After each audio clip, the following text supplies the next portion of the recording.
उनके मुकद्दर के सफेद पन्ने कभी खाली नहीं रहते।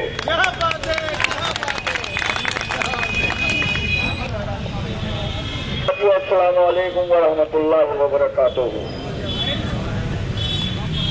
देखिए, हर काम जो है वो नीयत पर डिपेंड करता है। अगर इनकी नीयत सही होती तो एफसीबी आज होती। जब इन्हें ये पता चल गया कि दूसरी तरफ से दूसरी पार्टी पूरी तैयार है, तो इनके पास सिर्फ एक ही चारा था, एफसी को पोस्टपोन करने का। लेकिन कब तक टालोगे? उसकी भी एक हद है। ये तो मालूम था कि फाइनेंस कमेटी हो या एजुकेटिव काउंसिल हो, तो जब एजुकेटिव काउंसिल शॉर्ट नोटिस पर हो सकती है तो एफसी भी हो सकती है। लेकिन बहाना ये लिया गया कि मिनिस्ट्री और यूजीसी के लोगों ने नॉन अवेलेबिलिटी की वजह से एफसी पोस्टपोन कर दी। ठीक, हमें कोई टेंशन नहीं, क्योंकि जो हमारे एफसी के मेंबर नासिर जमीर साहब छुट्टी पर थे और जो 4 एजुकेटिव काउंसिल के इलेक्टेड मेंबर हैं, जिन्हें हाउस ने ऑथोराइज करा था फाइनेंस कमेटी में जाने के लिए, क्योंकि कल शाम को एजेंडा आया और एजेंडा देखिए, चूंकि हमें तो लगी हुई है इसलिए हम रात दिन उसमें लगे हुए हैं, लेकिन जो दूसरे लोग हैं उन्हें भी हमें मोटिवेट करना है।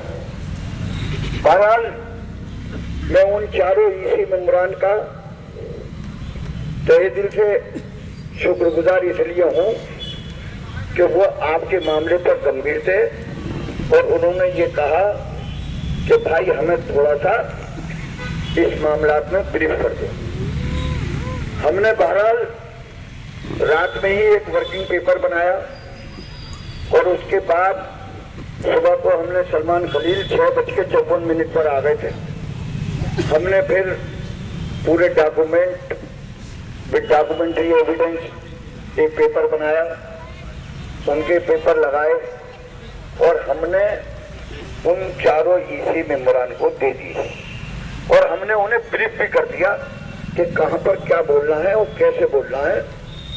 वो हमसे ज्यादा समझदार हैं, लेकिन वो अपने सब्जेक्ट में, लेकिन हमने उन्हें ब्रीफ कर दिया कि ऐसे ऐसे मामला है। देखिए, मैं पहले दिन से एक बात कह रहा हूं कि ना तो यूजीसी का कोई निर्देश है और ना गवर्नमेंट का कोई निर्देश है। 4, 6 या 4, 5 में एक लेटर हमारे रजिस्ट्रार महोदय मिनिस्ट्री को भेजते हैं और मिनिस्ट्री का जो जवाब आता है वो भी एजेंडे में लगा हुआ है। उन्होंने कहीं ये नहीं कहा है, उन्होंने ये कहा है कि आपके यहाँ जो एक्सेस स्टाफ है पेंशन पोस्ट के अगेंस्ट, उनको आप हटाइए और 31 में लाइए। मैं खुला चैलेंज कर रहा हूं इस मंच के माध्यम से कि 6570 पोस्टें हैं।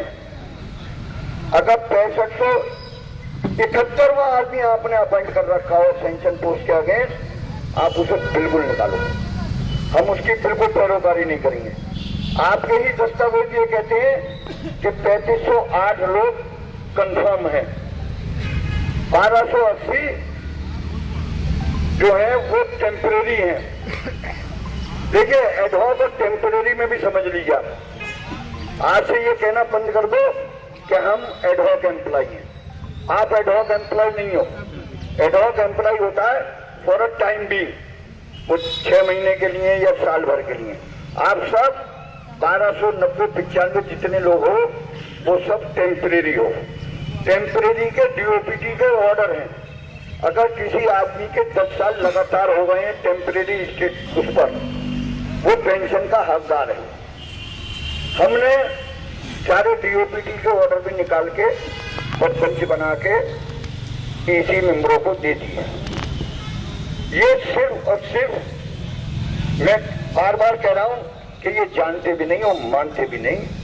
ऐसा है ये हाउस में बैठा ले, दूध का दूध पानी का पानी हो जाएगा, जैसे मैंने उस दिन कहा था रात में।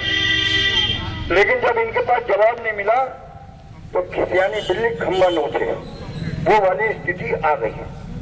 लेकिन हमें उससे कोई विरोध नहीं, बुरा लगे घर बैठो, हमें जो कहना है अपने कर्मचारियों के अधिकारों पे हम बिल्कुल लड़ेंगे, पैर भी पकड़ेंगे, हाथ भी जोड़ेंगे और नहीं मारोगे तो हाथ भी डाल देंगे। लेकिन हम कमजोर है किसी बात पे और ना हमारा कर्मचारी कमजोर है। जो अधिकार आपने छीन रखे हम उन अधिकारों को वापस लेने की बात कर रहे हैं जो कि आपने सरासर गैर कानूनी कर रखे हैं। साथियों देखो, अब ये इस अंदाज से नहीं मानेंगे। हम इस लड़ाई को अब दिल्ली शिफ्ट कर रहे हैं। इंशाअल्लाह ताला हमारा मामला चल रहा है और अल्लाह ने चाहा तो ये मुंह की खाएंगे। हम तो ये चाहते थे कि घर की लड़ाई घर में निपट जाए और घर की लड़ाई जब घर में नहीं निपटेगी, क्योंकि हमें हो गए आज 64वां दिन, 2 महीने से ज्यादा हो गए। अब हम दिल्ली लड़ेंगे जाके, हमारी टीम हमारी तैयार है। हमने सारे जिनसे भी मामला हैं हम उनके टच में हैं इंशाअल्लाह ताला, और रिजल्ट भी आएगा, ये हमें पूरी उम्मीद भी है। साथियों हम बिल्कुल भी नहीं चाहते थे,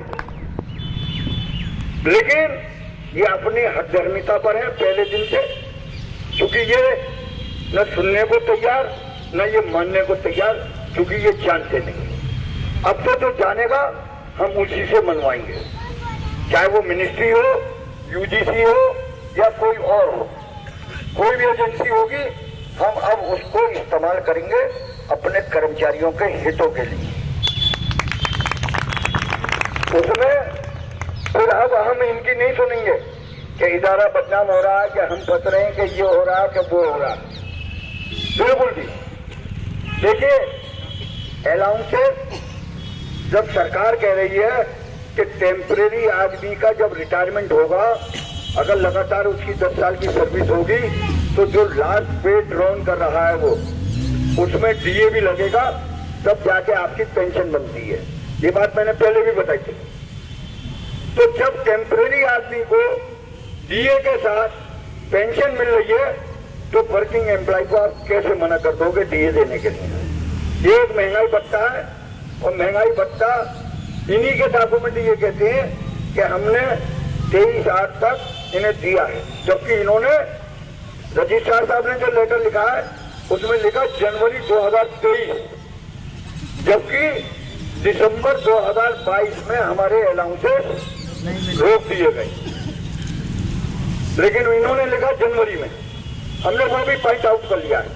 हम इनकी एक एक पत्र को बहुत आराम से पढ़ते हैं, बहुत आराम से, और जहां समझ में नहीं आता तो अपने बड़ों से पूछते हैं जो इस सिस्टम में रह चुके हैं। तो साथियों घबराने की जरूरत नहीं है।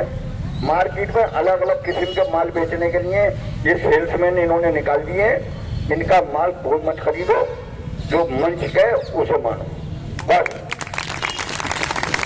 और जो आपसे व्हाट्सएप पे पूछे या कैसे पूछे टेलीफोन करके, कहना धरने में आना, वहां बताएंगे, क्योंकि ये सारी इंफॉर्मेशन आपसे पूछते हैं और मेहनत आप कर रहे हो।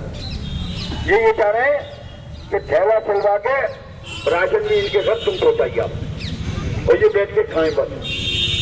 तो देखो, जो खांड फूटेगा वही खांड खाएगा। ये हमारी 4 बहनें आई निकलकर, इनके साथ बातचीत हो रही थी ट्विटर। हमने उसी दिन इनसे कहा था, दूसरा दिन जुमा था, क्योंकि 14 तारीख को स्ट्राइक थी, 15 तारीख को जुमे का दिन था, 14 को वो नहीं हो सकता था, 15 को जुमे के दिन इनका काम हो गया, क्योंकि वो राइट सबमिट थी और उसका ऑर्डर भी आज डीन फैकल्टी ऑफ मेडिसिन को रिसीव हो गया कि जो LSC ट्यूटर की थी वो निरस्त की जाती है। अब ये उनके जो कैंडिडेट हैं उनके पैसे ही वापस करेंगे। सुन लीजिए। तो साथियों देखो, हम हर आदमी पे निगाह रखे हुए हैं, ऐसा नहीं है कि हम बेवकूफों की तरह यहाँ बैठे हुए हैं। हम उन पे भी रखे हुए हैं और इनमें भी रखे हुए हैं कि कौन हमारी रिकॉर्डिंग करके वहां पहुंचा रहा है। हम तो दबाव में बहुत बात कर रहे हैं, जो भी कर रहे हैं। खूब करो, वीडियो रिकॉर्डिंग करो, खूब भेजो, हम भी चाहते हैं। जितना तुम हमारा भेजोगे उतनी उनकी बाल बॉडी डिलीट होगी। बिल्कुल साथियों, घबराने की कोई जरूरत नहीं। कमेटी जैसे थी वैसे है, कोई उसमें कोई शिकायत की जरूरत नहीं। बस आप मुस्तैद रहो। और देखो, फाइनेंस कमेटी आज होनी थी, नहीं हुई, 10 दिन बाद होगी, 12 दिन के बाद होगी, लेकिन 18 जनवरी से तुम्हारी फाइनेंस कमेटी होगी। ये भी देखो, जो अल्लाह करता है बेहतर करता है। ये उसके मसले है, वो जानता है। लेकिन अगर पॉलिटिकली समझो तो अल्लाह ने ये फैसला बहुत बढ़िया करा हमारे हक के लिए, हमारे मंच के लिए। क्योंकि देखो, क्लियर कह के चलो, अगर आज ऐसी हो जाती और डेली वेजर का मामला निपट जाता तो डेली वेजर तो अपना बोरिया बिस्तरा बांध के चला जाता। उन्होंने कहा 1295 भुगतेंगे, हमारा काम तो हो गया। तो अल्लाह जो करता है वो बढ़िया करता है और इंशाअल्लाह ताला बढ़िया होगा। देखो, जब कोई चीज कागज पे आ गई वो मिट नहीं सकती है। हमारा भी यही एक टारगेट रहता है कि पहले कागज पे ले आओ, उसके बाद आगे की लड़ाई तो हम जानते हैं कैसे लड़े, लेकिन पहले धीरे धीरे प्यार को धीरे धीरे बढ़ाना है। हमारे एक उस्ताद हैं, वो यही कहते हैं कि अगर चूड़ी एकदम टाइट कर दोगे तो नट जो है वो फ्री हो जाएगा, बहुत धीरे धीरे टाइट करो। तो ऐसा है, हम भी बहुत धीरे धीरे चल रहे हैं। 64 दिन हो गए, अगर 74 दिन हो जाएंगे। लड़कों का एजिटेशन 72 दिन चला था, उसका रिकॉर्ड भी हम तोड़ देंगे। लेकिन तुम्हें हम रुसवा नहीं होने देंगे किसी भी हालत में। सुन लो, कमेटी पे यकीन रखो और मुत्तहिद रहो बस। इंशाअल्लाह ताला अल्लाह ने चाहा कामयाबी तुम्हारे कदम चूमेगी। आज अब मैं, चूंकि आज हमारे कंट्रोलर ऑफिस के बैठे हुए हैं, इनके साहबजादे जो है वो रेहन भाई के डिपार्टमेंट में है और ये व्हाट्सएप के हीरो भी हैं राहिल साहब, और ये बैठ भी चुके हैं। पहले साहबजादे बैठे, आज वालिद बैठ गए इनका, और ये परमानेंट है। और मेरा ख्याल में शायद 1 साल रह गया रिटायरमेंट का।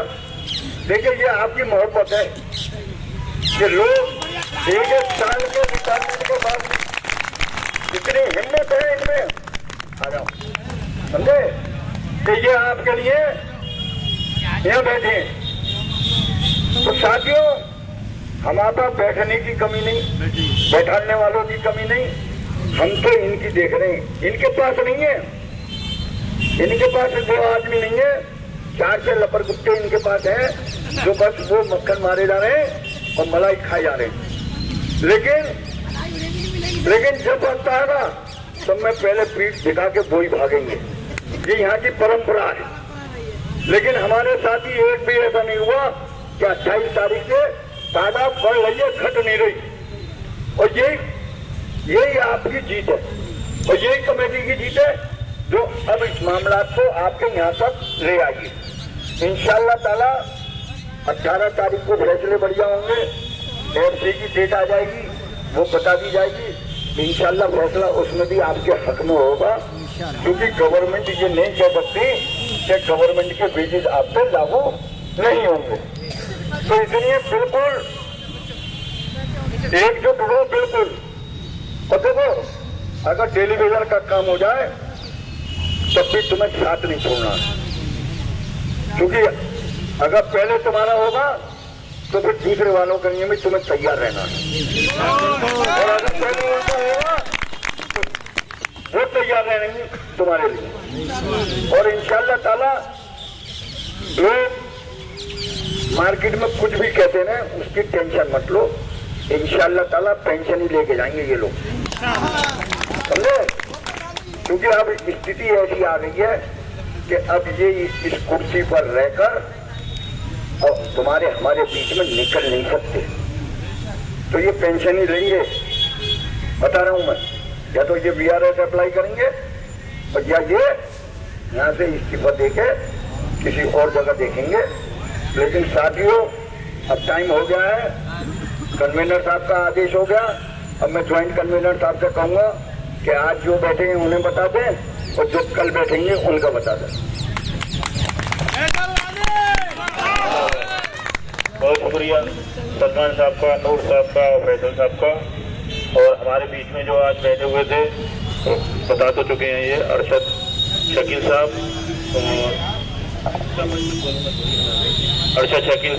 और जौहर अहमद साहब, इनका आप सब लोगों की तरफ से बहुत शुक्रिया और कमेटी की तरफ से बहुत बहुत शुक्रिया इनका।